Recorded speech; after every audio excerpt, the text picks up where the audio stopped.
The White Cat. There was once a king who had 3 sons, and he loved them all so tenderly that each one was dearer to him than the others. He loved them all so well that he could not make up his mind to which one to leave his kingdom. He thought, and then he called his wise old counselor to him and asked his advice. "Your Majesty," said the counselor, "you love all 3 of the princes equally, and so my advice is to leave the kingdom to the one who loves you best." "But I do not know which one loves me best," said the king. "Then set them 3 tasks. The one who performs the tasks the best, and who takes the most trouble to please you, he must be the one who bears you the most love." This advice pleased the king, and he sent for his 3 sons and told them what he had decided to do. "I have," said he, "a great wish for a little dog to amuse me. I will give you a year in which to find me the smallest and prettiest little dog in the world. Whichever of you will bring me such a dog shall receive 1/3 of my kingdom." As soon as the princes heard this, they were eager to set out in search of such a dog. The 2 older brothers were sure one of them would find it, for they did not think much of their younger brother. Each one rode away to a great city, and went to the best dog dealers there. The eldest son bought a little white dog no larger than a small kitten, and very pretty and playful. The second son bought a red dog, so small it could curl up in the palm of his hand. Each was content with his choice, and rode home without searching further. The king was delighted with the dogs they brought, and his sons wished him to decide at once as to which of them deserved the kingdom, but this the king would not do. "No, no," said he, "we must wait until your brother comes. He can hardly find another dog as pretty as these, but still it is only right to wait until he returns or until the year is up." Meanwhile the youngest prince had ridden on, much farther than either of his other brothers. Everywhere he asked for dogs, and hundreds of them were brought to him, big and little, fat and thin, black and white, gray and red and yellow. But not one of them was what the prince wanted. At last one day he came to a deep forest. A storm had risen, the prince was wet to the skin with rain, and covered with mud. He saw a light before him shining through the trees, and he rode toward it. He hoped he might find there some shelter for the night. What was his surprise, as he drew near the light, to see it came from a magnificent palace that had been built here in the deep forest, far away from any city. The prince knocked at the door, and at once it opened before him. He went in and looked about him, but he saw no one, though invisible hands closed the door behind him. An unseen hand took his, and he was led through several rooms to a handsome chamber that seemed to have been made ready for him. His wet and muddy clothes were removed, and he was dressed in a suit in white of silver, but with all this he still saw no one. He was then led to a banquet hall where a fine feast was laid out. Suddenly, while the prince stood looking about him, there was a sound of trumpets, the doors opposite to him swung open, and a strange procession marched into the room. First, walking upright, came a small and very pretty white cat. She was dressed all in black, and wore a long black veil and an ebony crown. She was followed by other cats. Some of these were dressed as ladies-in-waitings, some as courtiers, and some as trumpeters. The white cat came up to the prince and bade him welcome. "I saw you as you rode through the forest," she said, "and this feast was made ready for you. Come, Prince, let us take our places at the table and eat." The cat then seated herself at the head of the table and motioned the prince to sit beside her. Unseen hands at once served them with the most rare and delicious dishes. The cat ate daintily, and the prince noticed that she touched nothing but some oddly cooked birds and some cream. He himself was hungry and ate of everything, and while he ate, the white cat talked to him with so much sense and wit that he was delighted with her. After supper the white cat left him, and he was led by invisible hands to a magnificent chamber, where he spent the night. The next morning when he awoke he found a hunting suit of green laid out for him, and high riding boots and a plumed hat. Unseen hands dressed him, and food was served to him in a breakfast room hung about with curtains of satin embroidered with gold. After he had eaten, the prince went in search of the white cat. He found her in the courtyard. She and her attendants and several cats dressed as huntsmen were about to set out on the hunt. She invited the prince to go with them, and he gladly accepted. A troop of monkeys, all saddled and bridled, were led up to the palace steps. The prince looked on in wonder while the white cat sprang upon the back of the largest and finest monkey. The other cats also mounted, but the prince was too large to ride a monkey. A large wooden horse on wheels was brought for him to ride. This seemed so absurd to the prince that he was about to refuse, but the white cat motioned him to it so politely that he was ashamed to say no. He sprang to the back of the wooden steed, and at once he felt it move and stir under him as though it were alive. The cat huntsmen sounded their horns, and away the hunting party went. The white cat and the prince rode first, and the prince found the wooden horse rolled along so smoothly and swiftly nothing could have been pleasanter. The day was spent hunting through the forest, and in evening there was another grand feast at the palace, this time with music and dancing. The dancers were 6 large black cats, dressed in spangled clothes, and their leaps and bounds and twirlings were wonderful. The Prince had never been so well amused in his life before. Day after day slipped by, and still the Prince stayed at the White Cat's palace, and he was so happy there that he quite forgot his father and the kingdom he had hoped to win. The year had passed, all but 3 days, when suddenly the Prince remembered his errand. He was filled with dismay, for now it was too late for him to seek for a little dog, and he feared that he had lost all chance of winning the kingdom. But the White Cat saw his trouble. "Do not be dismayed, Prince," she said. "I know the errand that brought you here, and I am ready to help you." She then handed him an acorn. "Here," she said, "take this, and you will find in it the thing you seek."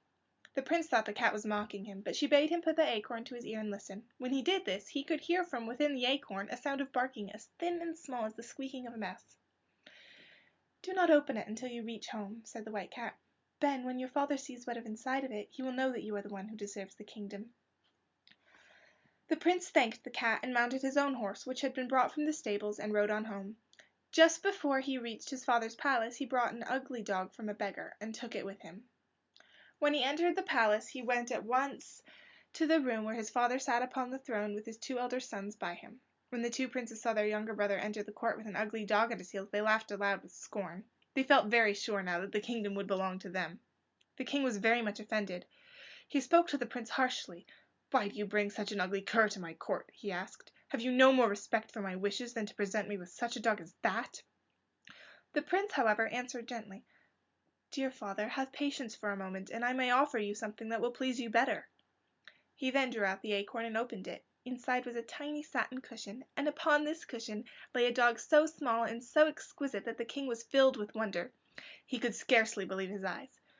"Truly you deserve to have the kingdom at once," cried he, "but I have promised that there shall be 3 trials before I give the kingdom to any one of you." The king then told the princes that he wished them to bring him a piece of muslin so fine and delicate that it could be drawn through the eye of a needle. Whichever one succeeded best should receive at least a part of the kingdom. The 3 princes at once set out on this new errand. The elder brothers sought out the dealers in great cities as before, but the youngest prince rode straight to the castle of the White Cat. The cat received him kindly. "I know what is required of you," she said. "Do not trouble yourself in the matter. Stay here with me, and when the proper time arrives you shall have what is needed." So the Prince stayed there in the White Cat's palace for a year, all but 3 days, and the time passed even more pleasantly than before. At the end of that time the White Cat gave a walnut to the Prince. "Take this," she said, "and do not open it until you are at home again. Within you shall find what you should desire."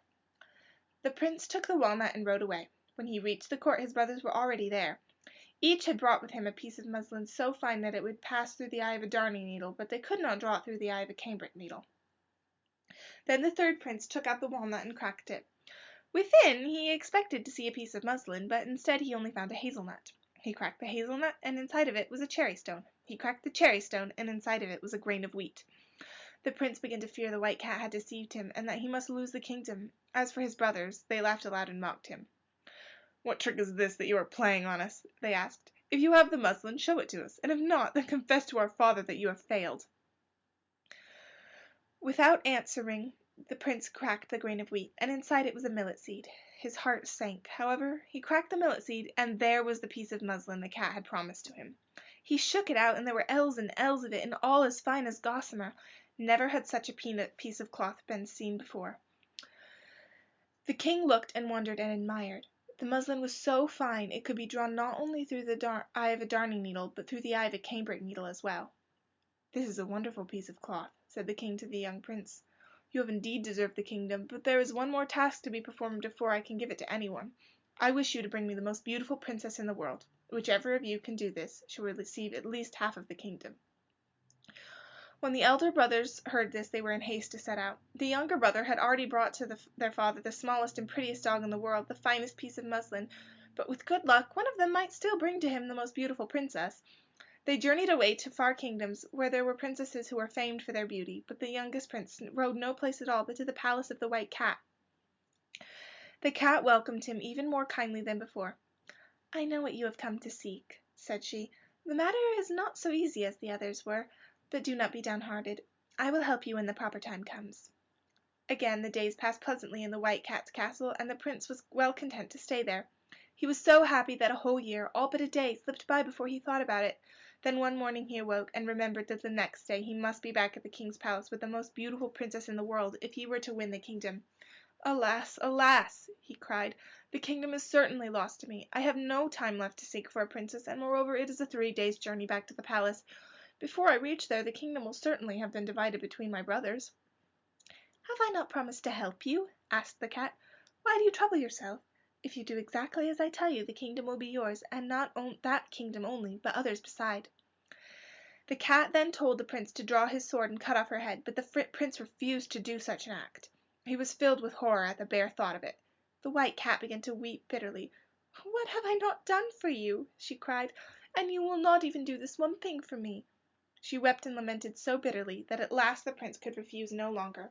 He drew his sword to cut off the cat's head, but at the same time he closed his eyes that he might not see the cruel deed. When he opened his eyes again, what was his wonder to see no cat but a beautiful princess who stood before him smiling. Never had he seen such beauty before. "Prince," said the princess, "you have saved me from a cruel fate. I was taken by the fairies when I was a baby and lived with them as a daughter until I grew up. Then I made them angry because I would not marry a very rich and ugly dwarf who was a friend of theirs. They then changed me and all my companions into cats, and we were obliged to live in these shapes until some young and kind-hearted prince would cut off my head. This you have done, and now we are all restored to our proper shapes again. This shows me that the fairies have forgiven me, and will give me back the 2 kingdoms that were mine by rights." The princess, a cat no longer, then ordered the wooden horse to be brought to the door. She and the prince mounted upon it, and away they went so fast that the wind whistled past their ears. The 3 days' journey was made in less than a day, and when the prince led the princess into the court everyone was obliged to own that now he had indeed fairly won the kingdom. His 2 brothers had also brought home with them beautiful princesses, but neither could compare in beauty with the bride of the youngest prince, for his bride she had promised to be. As soon as a feast could be prepared she and the young prince were married. As the princess already had 2 kingdoms of her own, she begged the old king to divide his kingdom between his 2 elder sons. This was done, the older princes were married to the beauties they had brought home with them, and they all lived in love and happiness forever after.